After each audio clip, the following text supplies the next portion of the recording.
After playing all 6 classes in Space Marine 2, I'm going to be summarizing all of their strengths, weaknesses, abilities, and the best perks you're going to want to be prioritizing early on. I've also discovered some classes that I initially thought were going to be pretty bad, but they turned out to be extremely good. And it doesn't sound like anyone's going to be playing them. We'll also be going over the best weapons that you'll want to level up first for each class to save you making mistakes and wasting your time. For example, the bolt pistol and chainsword is used by almost every class, so spending resources on leveling it up early means that they'll all benefit since weapon progression is shared between the classes. And as you level up your gear, you'll be able to play on harder difficulties, which gives you more experience rewards and lets you level up even faster. So if you want to be efficient, do listen closely to this video. Starting with the Assault Marine, it's built for high mobility and close range combat. The Assault class shines in chaotic situations where it can quickly reposition, and it can also deal the most area of effect melee damage in the game once fully perked out. But it may actually not be the best melee class on this list, as I'll explain later. The Assault has an armor class of 3, making it extremely tanky. And like every other class, it can regenerate armor by executing the enemies in close combat, which is exactly where he wants to be. The Assault's key ability is the Jump Pack, which has 2 charges that can be used for either quick horizontal dashes or vertical boosts, offering both evasion and aggressive positioning. The pack can also be used for a charged skyward slam attack,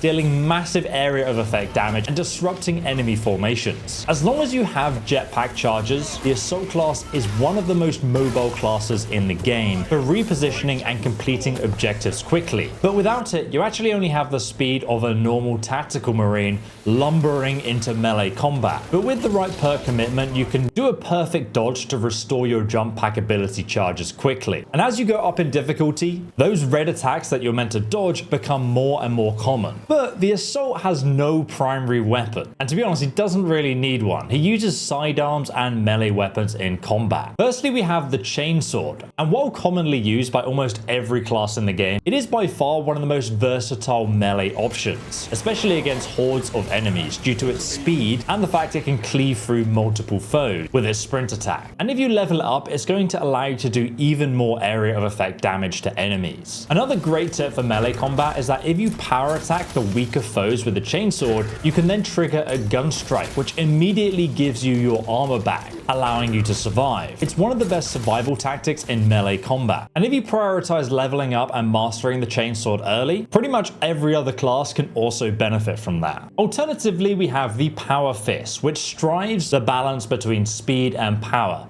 On paper, it looks similar to a chainsword with less reach, but you can unlock the ability to stun or unleash a massive single target blow on enemies with the cannon blow ability. While both weapons may seem similar, the Power Fist does more single target damage, while the chainsword does more AoE. And finally, we have the Thunder Hammer, only usable by the Assault class. This slow and cumbersome weapon can cleave through multiple enemies at once with one swing. It also has a ground slam ability similar to the jetpack move and a charge up ability, which once leveled up can actually restore your armor as well. And if you like Warhammer 40k audiobooks, listen to this first, because I was at the gym recently trying to listen to the Lord of the Rings audiobook, but the music was so loud I had to blast the narration into my eardrums to hear what was going on. That's why I'm so excited for today's sponsor, Raycon. They just released the newly upgraded everyday earbuds, which have active noise cancellation. So now it's just me and whatever I'm listening to. And whether I want to get to sleep,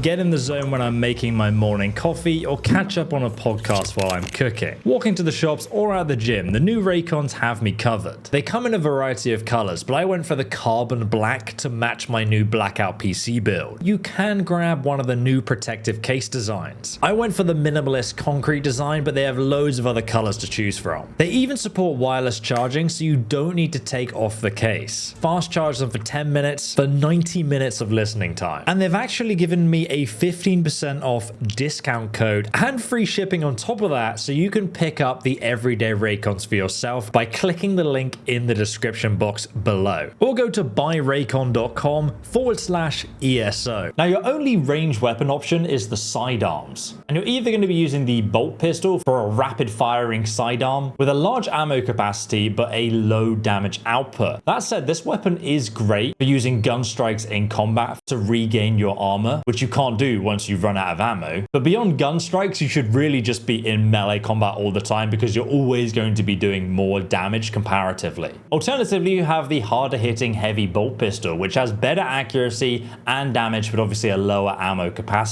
The assault class is the only one who gets access to this weapon, and it's by far the superior option to accurate players, also allowing you to do more damage with your gun strikes too. Both pistols can also have upgraded ammo capacity, magazine size, and also deal more damage with headshots. And the assault perk tree is actually pretty straightforward. It's all about resetting your jump pack and doing more, which is where those big AoE hits come from, and just doing overall more melee damage in combat. But you can actually boost your squad's melee damage by 20% versus elite enemies, which is incredibly valuable depending on who's in your squad. And I'd also recommend armor reinforcement, which makes gun strikes restore armor. Overall, the assault is one of the best classes in the game, and it will definitely be a staple class in PvE and PvP. But we'll find out if it's the best assault class later in the video. Secondly, we have the Bulwark. The Bulwark class is the most tanky one in the game. It's designed to hold the line and defend its squad mates. He can absorb a lot of punishment and easily save his teammates with the right setup. And with the Storm Shield, you can just hold down the parry button to raise your shield and automatically parry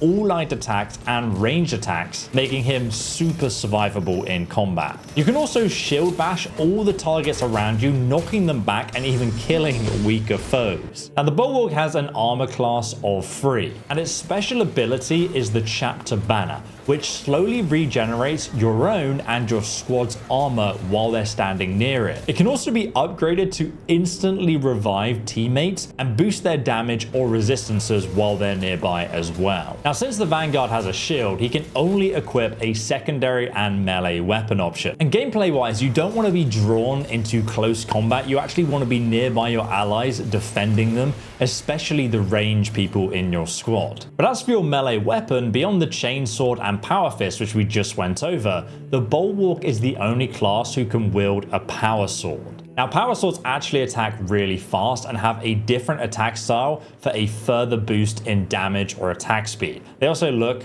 really cool. As for your secondary choices, you are pretty limited. You either have a bolt pistol for rapid fire, but in my opinion, better option is the plasma pistol, which while limited in ammo, it has an extremely high firepower, and it can be charged up for even more damage against elite enemies. And while it is tempting to permanently block with your shield, it is still better to actually perfect parry incoming attacks thanks to these notable perks in the Vanguard skill tree. Shield bashers increasing melee damage, range attacks getting reflected to nearby enemies when you're blocking, and AoE damage from a perfect parry. Also, if your armor ever gets low, why not drop a shot grenade for AoE damage around you, or just reduce the damage your teammates take from elite enemies by 20%, making your entire team more survivable. Next up, we're going to be talking about the Heavy class. The Heavy can do the most damage per second of any class in the entire game, and it's not really close. They also have perks that are going to massively buff your squad mates. If you build a squad around protecting the Heavy so he's free to devastate, you're going to have a great time. The Heavy is surprisingly tanky with an armor class of 3, and with the perk Restoration, you can kill 15 enemies to restore your armor at range. Alternatively, it is kind of annoying to regain your armor because you want to be at range, not up close executing enemies. In fact, you are actually the slowest class in the game as well, so if you get swarmed, you're going to have a very bad time. But the Heavy class does have the Iron Halo, a toggle ability which creates a barrier blocking all range damage in front of you, while also your nearby squad mates will be taking 10% less damage. You can also get the perk Encompassing Aegis, which reduces damage to squad mates by another 20%, or become the only class who's able to resurrect people to full health, which as you go up in difficulty becomes really valuable. You can also boost your ammo capacity by 25%, but it's not necessary. And with the perk Offensive Capability, or Wrath of the Imperium, you can kill any nearby enemies with your Iron Halo. Then you can continue with your ranged combat. It somewhat offsets your greatest weakness of being outnumbered. And also, if you get the perk Brute Force, when your Iron Halo is on cooldown, it boosts your range damage by another 15%. And considering you can toggle it on off to get 15% boost in damage straight away, this perk is incredible. As for your weapon options, you don't have a melee weapon. Instead, you just stomp and swing your gun around. If you're in melee combat with this class, you're going to have a bad time. Really, you should only focus on dodging and counterattacks. For your sidearm, you can either get the bolt pistol or the plasma pistol, which we've already gone over. But personally, I like the bolt pistol for its extra ammo stores, just in case my primary runs out of ammo. Speaking about primary, here are your options. Firstly, we have the heavy bolter. This is the best damage per second gun in the entire game if you're allowed to sit there and just hold down the trigger. You will want to upgrade the firepower and accuracy of the weapon, and there are perks to boost headshot damage and ammo reserves, which are also key. And by the way, when you're firing heavy weapons, always make sure that you're in the heavy stance. This is basically a aiming stance. Now, you can't dodge or counterattack while in this stance, so it makes you vulnerable, but it does make you a million times more accurate. If you're firing in third person, your bullets are going to be going everywhere and you're really just wasting ammo. Secondly, we have the Plasma Incinerator. This is one of the hardest hitting range guns in the entire game. It can be fired normally, or ideally for max damage, you're going to want to charge up for exploding cannonballs of plasma. When they impact, they're going to do massive range damage, killing loads of weaker enemies and also doing big impact damage to elites too. This version of the weapon with the max damage and high venting speed is actually going to be your best choice. And the perks also boost the overcharge damage, the projectile travel speed, cooling, and how long it takes to charge up. Finally, we have the standard issue Melter, a short range shot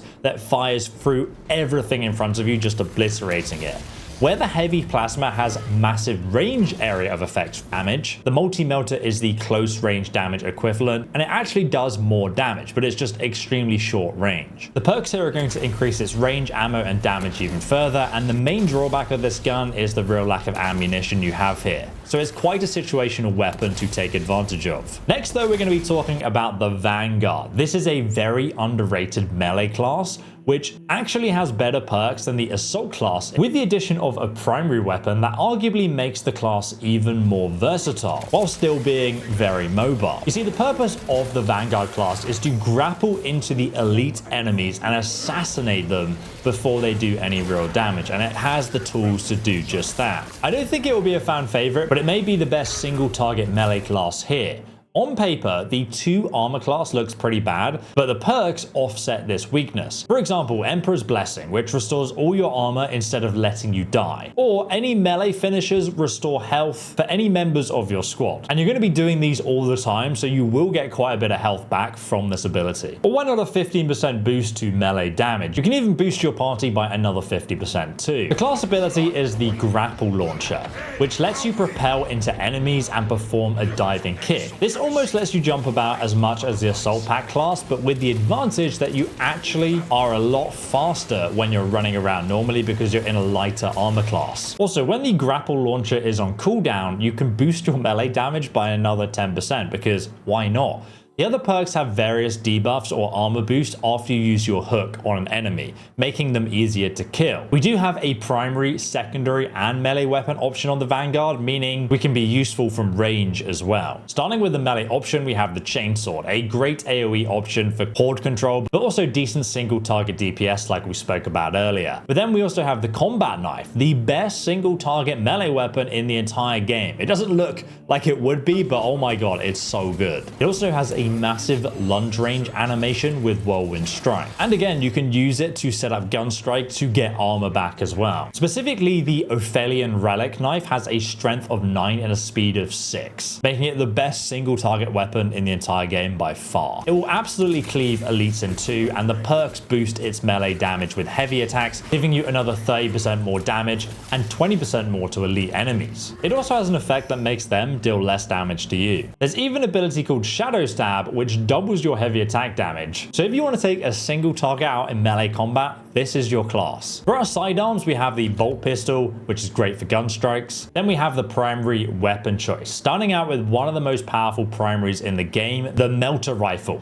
with 10 strength and piercing. It only has 15 ammo, but it hits like a truck. If you land gun strikes on elites with this, they will die. If you're surrounded, just fire one blast. It's like a shotgun going off. Everything's going to die in front of you. Alternatively, you have the bolt carbine, a rapid firing mid-range weapon. It's okay for spraying hordes of enemies, but really I recommend going for the long range option, which is the instigator bolt carbine. You can zoom in with this weapon or even scope in to fire hyper accurate 3-round bursts into the enemy's heads. And if you perk out this weapon, it allows you to get even more damage on them with headshots. Ultimately, the primary weapon you pick is going to depend on the role you want to fulfill in your squad. Next, we're going to be talking about the Tactical Marine class, which is designed as the most versatile option, offering balance between offensive, support, and adaptability. And while it may not excel in any one particular area, you cannot go wrong with this class choice. Your key special ability is Auspex Scan. The ability marks enemies within a certain range, highlighting them for the squad, and anyone who shoots or melee attacks them is going to have increased damage. This makes it incredibly valuable for team play, especially on taking down tougher enemies quickly.